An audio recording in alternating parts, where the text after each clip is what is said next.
Hello and welcome back. So we are moving on to Barbecue, the next in our DLCs. So I just want to get into it. Hopefully we can get through step 1, I think, while I'm kind of like stack recording some stuff, and then it'll allow me to regularly post everything, and we should be able to get through the whole game a decent amount. I think they're great because it's good sort of short 15-20 minute videos. It's already long enough but not too long, and then it allows for the series to kind of flesh out, and each moment gets its own episode, and I think it's going to be better to track that way and makes each one of them special. So with that in mind, let's carry on to Barbecue. You've been brought along to the big park today, which did an excellent job of living up to its title. The park near your house, with its lonely playground equipment, wasn't even a quarter of the size of the expanse of grass and trees that lay before you now. As it was in the next town over, and too far for you to walk to by yourself, you didn't get to visit it much, and so you soaked up the environment. Another difference between this park and the one in your neighborhood was that this one had visitors other than you, Lizzie, Shiloh, and Cove. Today it was the busiest you'd ever seen it, thanks to a community get-together. Learn people in from all over the local area with the promise of barbecue and fireworks. Your family and coves were just two of many that seemed like dozens of cars were parked up already when you would arrive. You saw Co hesitate as he took in the growing gaggle of strangers. By your mummy, Lizzie bounced on the balls of her feet, barely containing her excitement. Your car made you nervous. You couldn't wait for the fireworks. You looked forward to meeting more kids. You'd rather have stayed home. Tony was always rumbling for food to come, even if it was bigger. This park wasn't as special as one back home. Can't wait for fireworks. Fireworks are cool. It was going to be so cool. Mommy had told you that the people running the community event weren't charging for it, but she wanted them to get something in return, which is why you'd not been allowed to touch the beautifully iced cupcakes she carried on her lap during the drive over. It was a special treat for them. Every time the car made a turn, she clutched the box tightly enough for her knuckles to strain, much to everyone else's amusement. Mr. Holden's contribution to the party, a huge pack of juice boxes were tucked under his arm after being retrieved from the car's trunk. You bet there had been so much dramatics around the cargo getting here in one piece, but the box did lack the beautiful shimmer of Mom's treasured cupcakes. There had been no such dramatic affair. Everyone all set?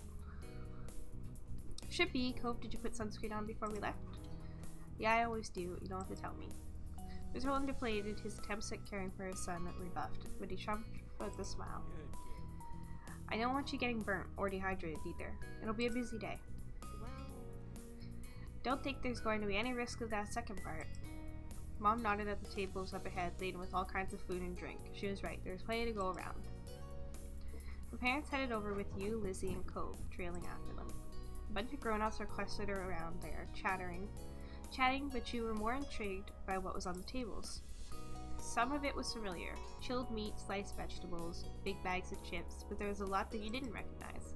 Your moms had said you weren't to touch the food until they said it was time to eat.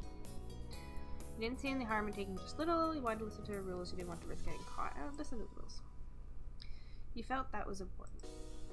And you know, it's for everybody. You saw that Mommy and Mr. Holden had deposited the food and drinks they'd brought.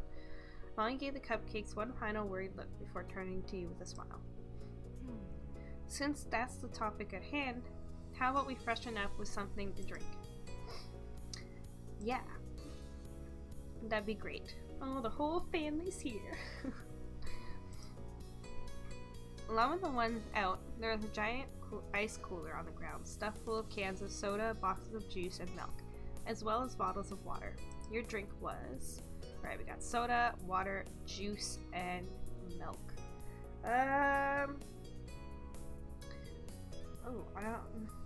Why is juice green as if uncertain? I'm still hung up on these colors.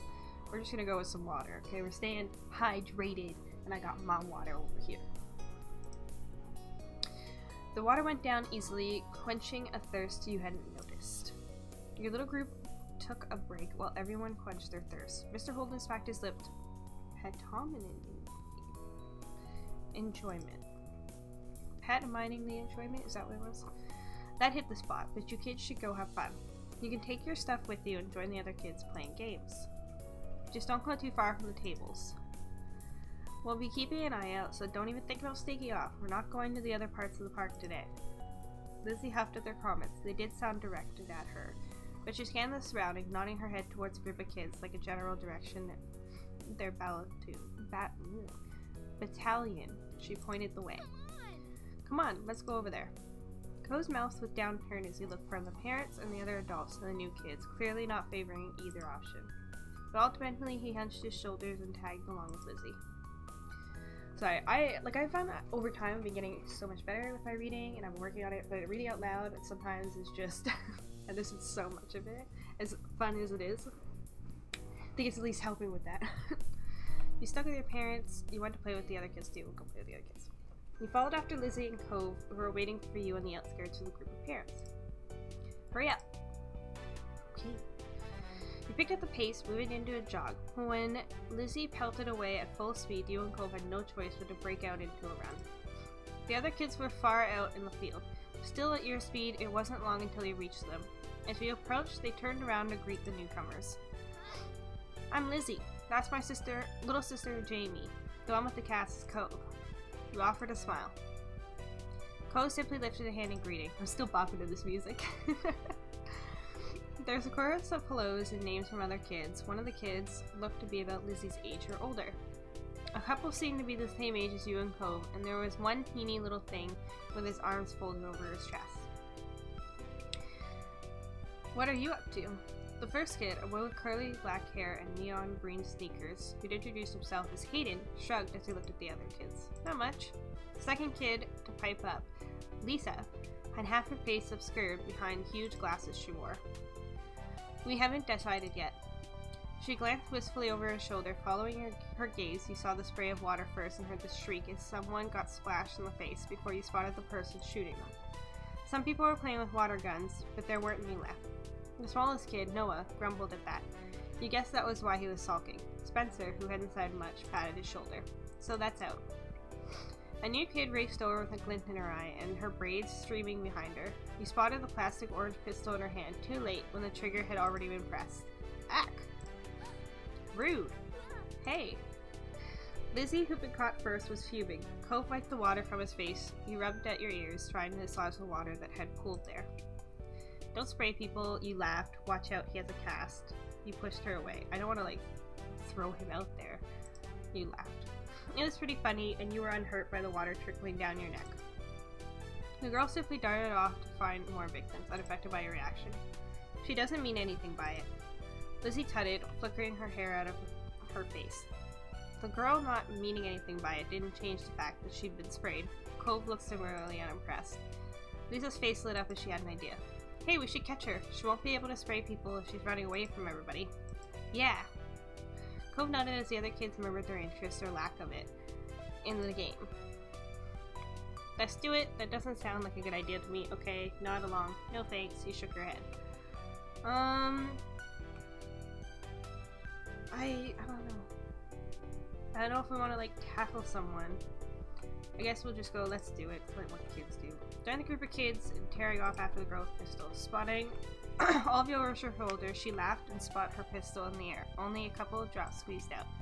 She swerved, causing discord with your team, as someone stood on your foot and you collided with Cole's shoulder. Sorry. He frowned but didn't say anything as he kept his eyes on his target.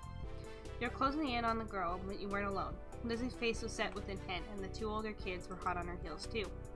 You ran them easily, you outran them with effort. You weren't as fast as them because they were speedy. You weren't as fast as them because you just weren't fast. Moved to the side to let them pass. You didn't want to win this race. Yeah, I'm okay with that winning. With a path cleared, Lisa lunged and tackled her friend to the ground. Got her. Panting, she punched the air in triumph, then pushed her glasses back up the ridge of her nose. The girl who had been caught giggled as she got to her feet, brushing strands of grass from her knees. Spiraling, Cove came to a stop at your side. Lizzie whooped with delight, clapping her hands. The boys with bright sneakers grinned. You're it now. Catch us if you can. Yeah. I'll do it. You won't get away from me.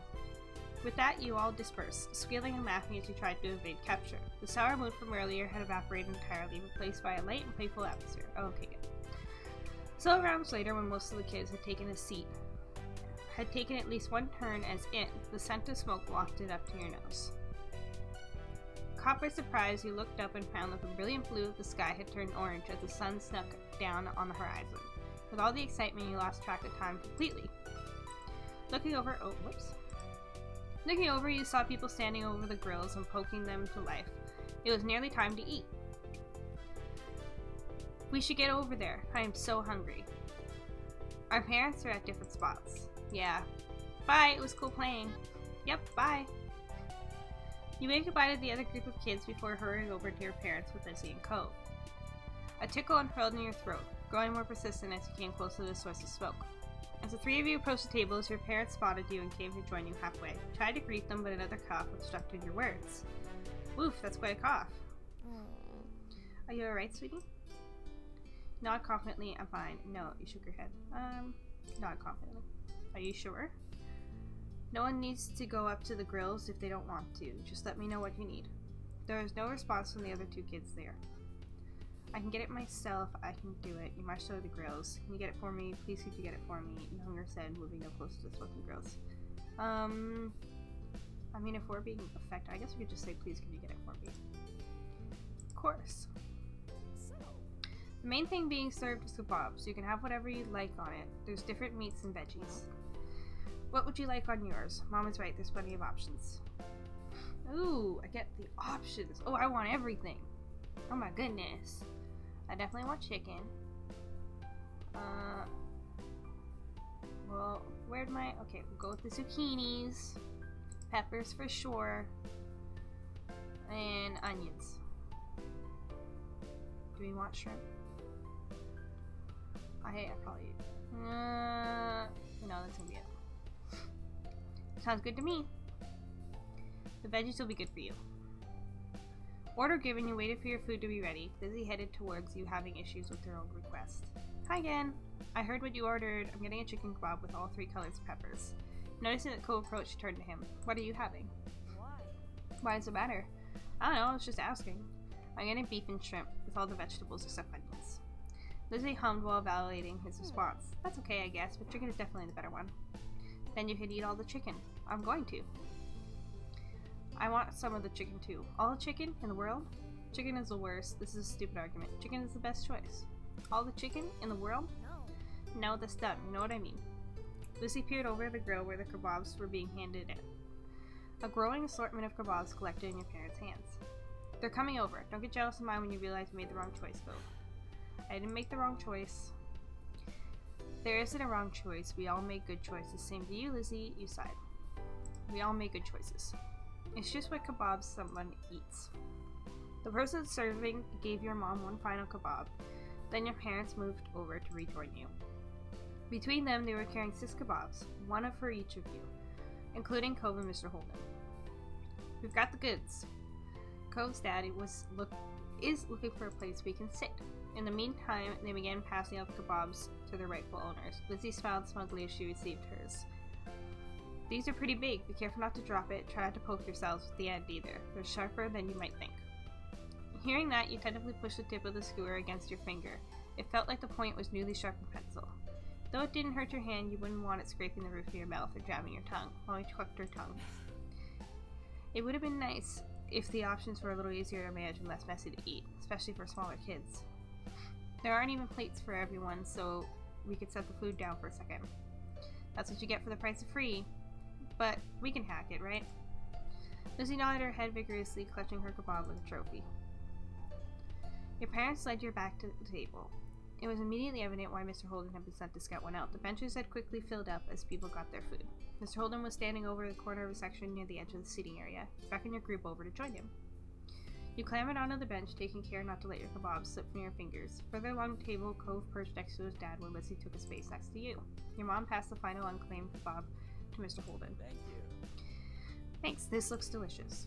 Thank you for getting us a space out here. Everyone tucked into their food. You gobbled it up eagerly, only partially obstructed by the awkwardness of eating from a skewer. Running around with the other kids had helped you work up an appetite. Yeah, I figured. Mr. Holden, what do you do? I do a lot of things. Do you play golf? Only if you count mini golf. One look on Lizzie's stricken face confirmed that she did not. She could enjoy the occasional round at a mini golf place, especially if she had an audience to impress, but your sister took her passion very seriously, even if it's been years since I gave it a shot. Cove groaned at the feeble pun.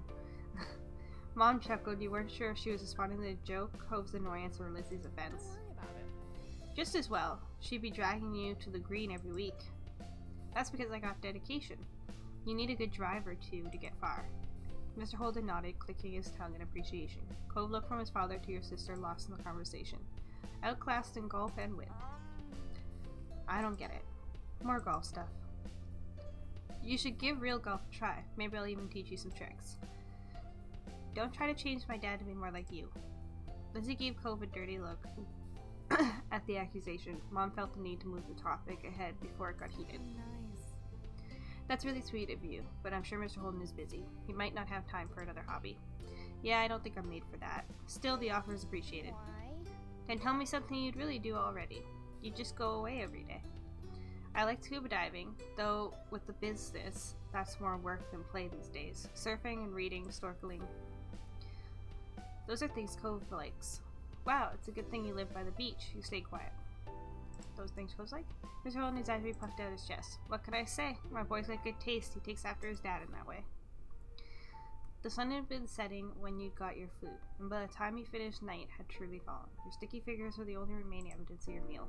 The kebab had been a great combination, more than the sum of its part. The seasoning of freedom to choose every ingredient yourself was what made it something to remember. Rising from the table, Mommy held up her water bottle. Okay, now that the food is gone, you've got to wash your hands. Jamie, Lizzie, please hold them out. Lizzie complied, coming over and cupping her hands together in front of her. Mommy splashed some water over her fingers and Lizzie rubbed them together, working off any residue. Here. Mom passed her a paper towel from her purse and Lizzie used it to dry off her hands. Your turn, Jamie. Barely held your hand out to get the water. Begrudgingly you lifted your hand. You didn't move. I don't need to. It's weird that you literally get a choice for everything. But it's good. It keeps you engaged. I get the point. Poppy and Lizzie washed their hands, taking care to clean every crevice between your fingers before wiping them dry.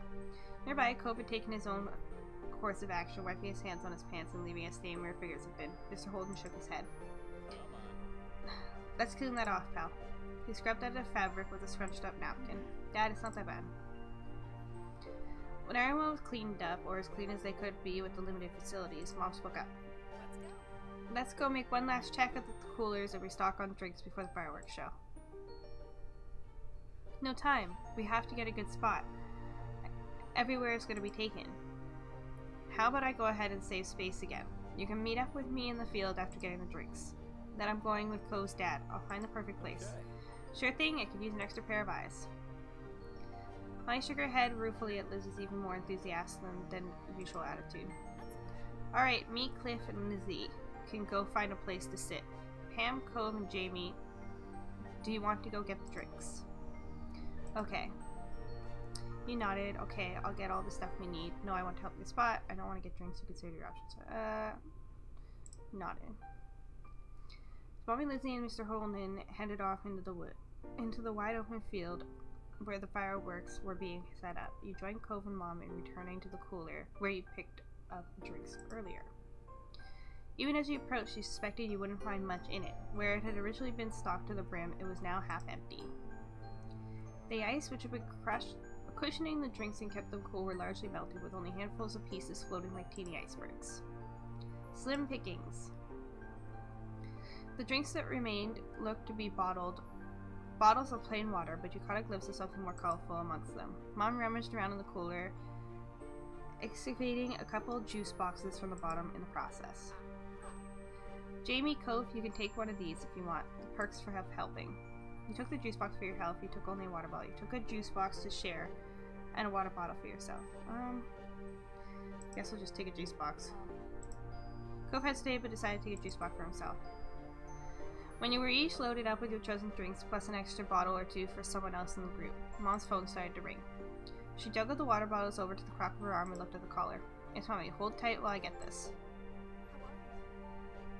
Hey hon, how's it going? Did you find our perfect spot already?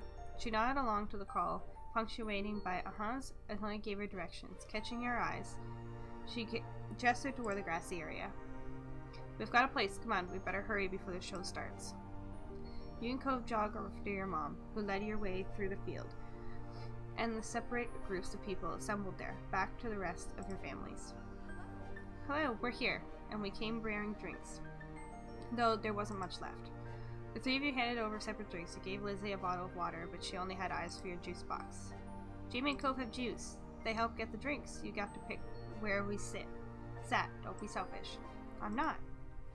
Good. Then you're going to thank us for bringing you over your very own water bottle.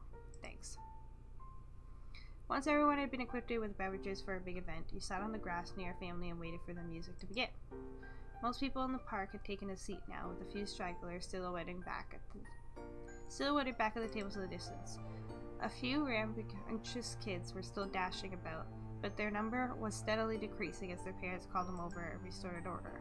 Someone bearing a cardboard box weaved between the groups, pausing every so often. You nudged Lizzie and pointed. What are they doing? It looks like they're handing something out. I can't make out what it is. I hope it's not drinks. Mommy chuckled, but Lizzie and Cove were not watching the best hour of mystery good keenly. Are they gonna come to us too? Mom softly put her hand on top of her sister's shoulder as if she feared Lizzie might bolt over to the stranger. Lizzie didn't even glance at her, eyes locked on the potential prize. I don't know. We'll have to wait and see. You were intrigued, you didn't care. I'm intrigued. I want to know what it is, since they made a big deal out of it. Studying the man with the box closed as he gradually meandered nearer, you could make out that he was handing out small items to most of the groups he stopped at. They seemed too short to be water bottles, but beyond that it remained a mystery. Then the box man made his way to your group. Evening, I'm handing out dessert. Any takers? There's dessert? Lizzie squealed, hopping up off the ground. The man chuckled. Oh, I remember these. I haven't had these in so long. They're so good. I remember. Oh, what a nostalgic moment. Just kind of like hit me. Like the little cups of the strawberry and chocolate ice cream. Oh. Hi, I'm going to take that as yes. Ice cream's on the menu. Vanilla flavored with a twist of either chocolate or strawberry syrup. Oof. Nice. None for me though. Thanks.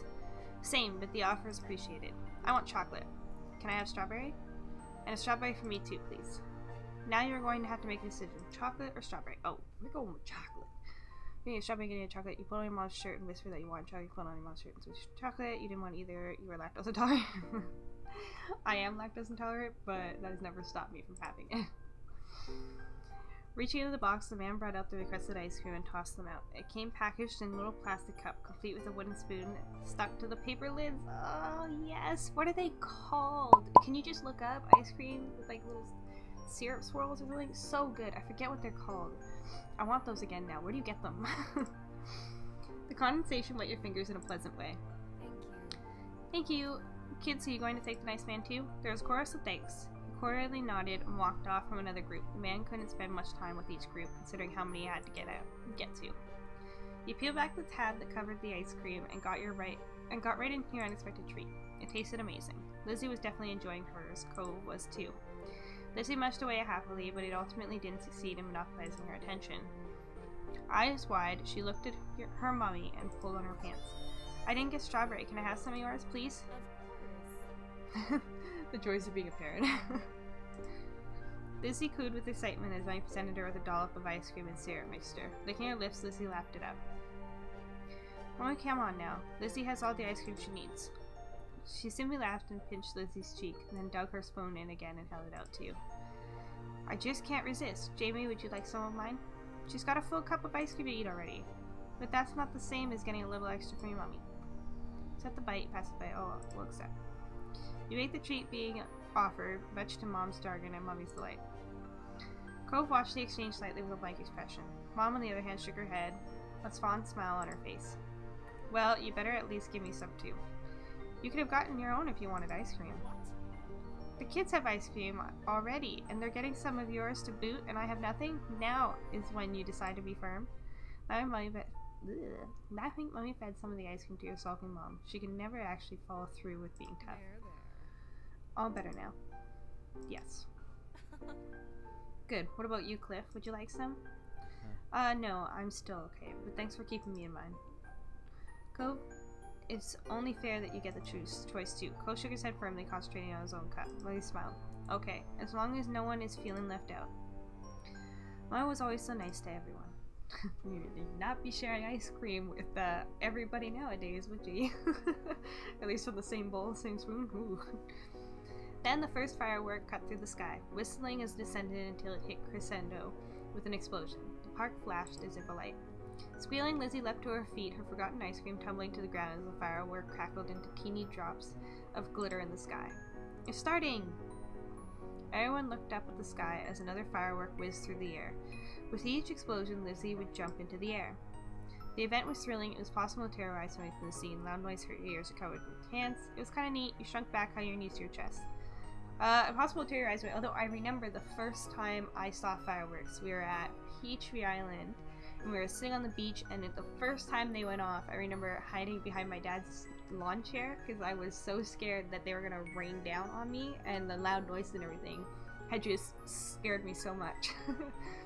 But I love this game because it's also like hitting me with those flashes of memory, so it's not just necessarily about, you know, how things go with Cove, but I'm starting to see it's more like like a slice of life, like a coming of age. So we're getting these little episodes that don't always mean that there's any meaningful thing happening between you and Cove, but you're growing up, so it's about us as well, which is, it's fun. I haven't like played a game necessarily like this before where it's just kind of going through your life and the different experiences and things like that, so I'm excited, as I've been saying already.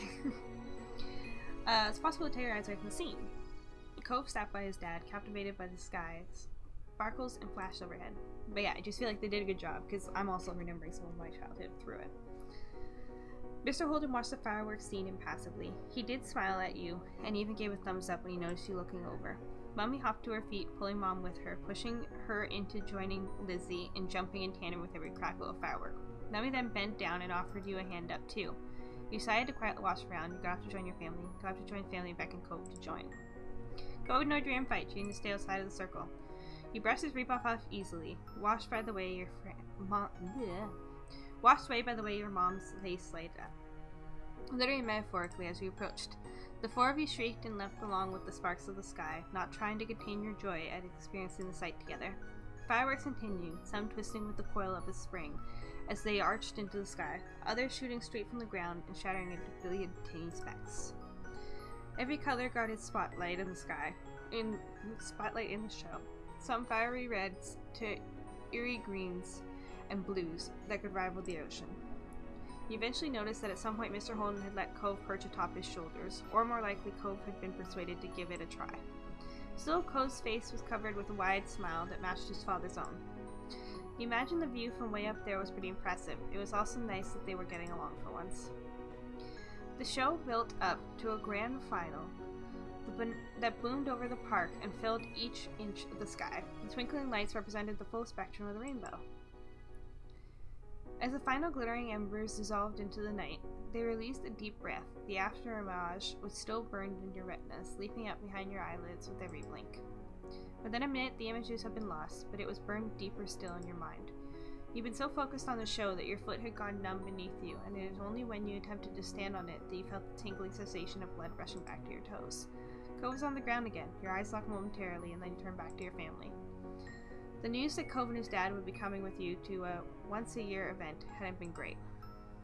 You could admit now that it hadn't been as bad as you'd feared, but it would take far more than actively running one event for you to consider Cove a friend. Ruining one event. Though the sun had gone down long ago, the air on your bare arms was warm. You took in your giddy family, their spirits buoyant on the fireworks display, and smiled. This had been a pretty special night. So, I guess that's it. I'm not sure how to make it so that we're friends or that we're fond of him at the end, because it seems like that's just impossible now for some reason. I thought I was going towards choices that were, you know, working in our favor and making it so we would get along, but it seems like that is just impossible after whatever choice it is I made in the past. I don't know, but I guess we'll see what happens, and I hope to try and like go through this again and really figure out how to get all the good stuff and the best parts and them together, because I think that's like part of the point. It's what I want.